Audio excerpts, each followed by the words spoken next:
මම ඔයාලට ගෙනාවේ අපේ උදේ කෑම වේලට හදපු දේවල් ටික. ඉස්සෙල්ලම පොල් සම්බෝලෙට ඕන හැමදේම බ්ලෙන්ඩර් කප් එකට දාගත්තා. ලුණු, හම්බෙස්, තක්කාලි, කරපිංචා 3-4, ලුණු කුඩු, කැලිමිරිස් කුඩු දාලා ඒක හොඳට චොප් කරගත්තා.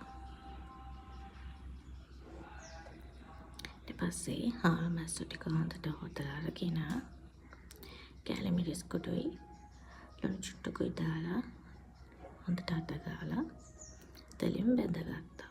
මේ තියෙන්නේ මම බ්ලෙන්ඩර් කප් එකට දාලා චොප් කරගත්ත මික්ස්චර් එක. දැන් ඒක මම පොල් එකට එකතු කරන්න තමයි හදන්නේ.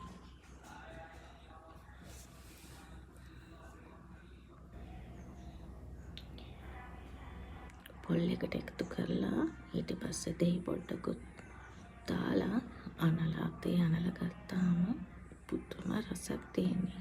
කලේ අඹරුවා වගේ. ඊළඟට හාල් මැස්සු ටික හොඳට ක්‍රිස්පි වෙනකම් බෙදගන්න තියෙන්නේ. අඩු ගින්දරේ හිමීට බෙදගත්තාම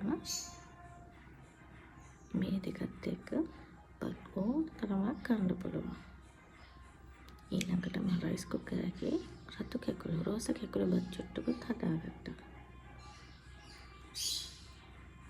ඔන්න මගේ බත් පිකරන.